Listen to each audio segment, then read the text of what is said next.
5 easy ways to turn over a new leaf. Sharon Horne-Ellstrom here. Our idiom, our expression today for Supersize Your Business is, and how to grow your business, how to turn over a new leaf, or to turn over a new leaf.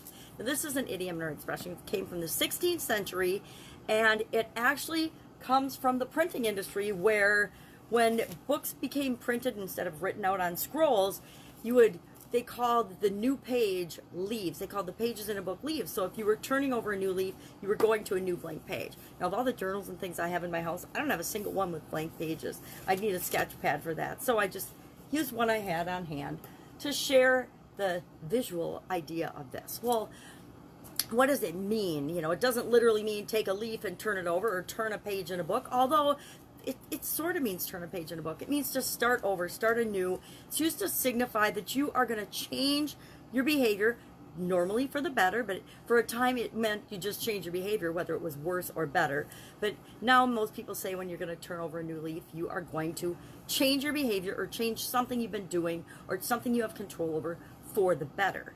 So maybe you're going to be on time for work. Wouldn't it be nice if everybody always showed up on time for work?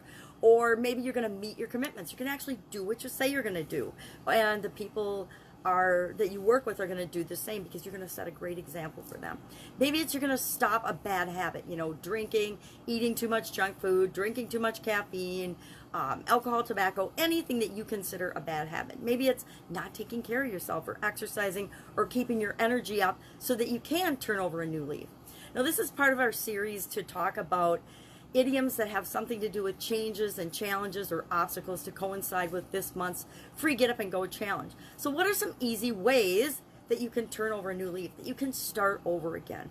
Now, I, of course, went online and searched out a bunch of different people's lists on this, which I found hilarious. And they have, 4 ways to turn over a new leaf, 5 ways to turn over new leaves. And I grabbed a couple of them and I thought, okay, well, these aren't really the things I do, but I will share them, and then I'll share what I actually do, which actually coincides with the Get Up and Go challenge as well.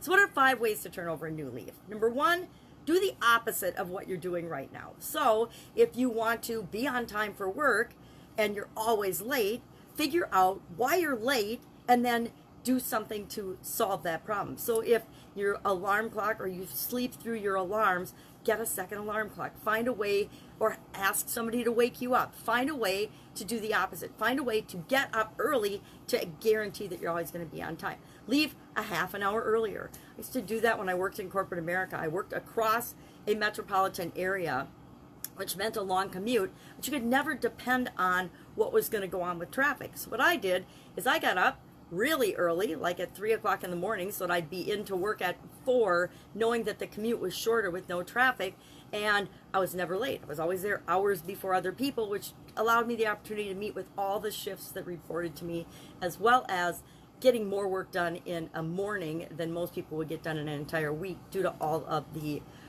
interruptions and things. So do the opposite of what you're doing now.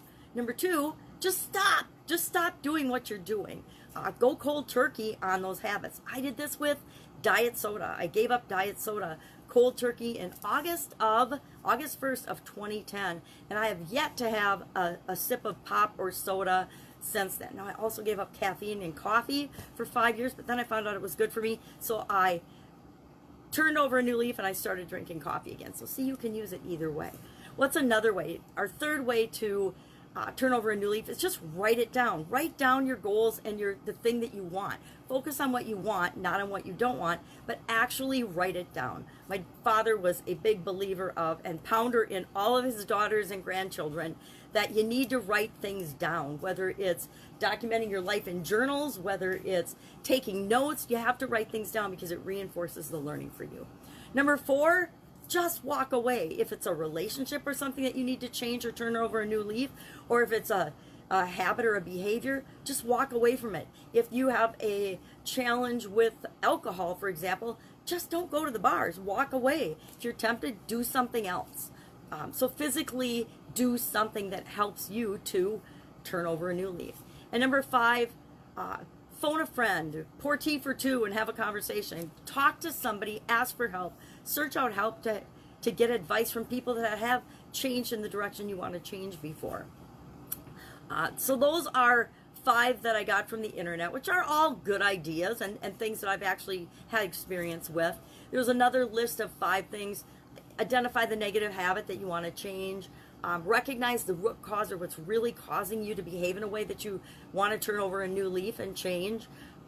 Recognize and face the problem head on. You know, a lot of times we will downplay things about ourselves that we absolutely positively know we need to change. Things in our business that we absolutely know we need to change. Maybe there's a relationship or a vendor or a customer that's really challenging your organization, and you know you need to do something about it, but you're putting it off and putting it off for fear of what might happen.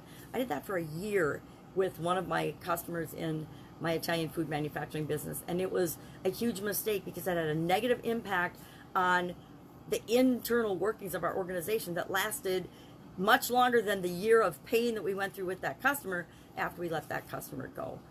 Number 4, again, work with other people. Find out people that have done what you want to do before and get their advice, get their expertise, learn from them. And number 5, be patient with yourself and know that change doesn't always happen overnight. It isn't easy to walk away. It isn't easy to just stop. Some people can, some people can't. It depends on the thing that you're trying to turn over a new leaf for. Now, I personally use the SOAP framework for changes or challenges or anything that comes down the pipe. And that's just simply identifying the story I'm telling myself about what the current situation is. What is the current situation? What do I want the situation or the story to be? And that creates a gap that the rest of the framework fills in. We look at different options and possibilities because there's infinite possibilities to deal with any situation that we find ourselves in. Then we use problem-solving decision-making tools, and we pick an alternative and we take action on that as quickly as we possibly can. And then the P in SOAP framework is just progress. Are we moving in the direction we want to go? If so, great, we'll keep doing that and we'll automate that process. If not, we're going to go back to the drawing board and we're going to look for different options and alternatives. So that is our idiom for today, turn over a new leaf. Love to know your experience with that. Share in the comments below. And I will, of course, be with you tomorrow with another interesting idiom. What does it mean? Where does it come from? Hopefully not coughing. I'm going to go turn over a new leaf and take some cold medicine. Have an awesome day. Bye.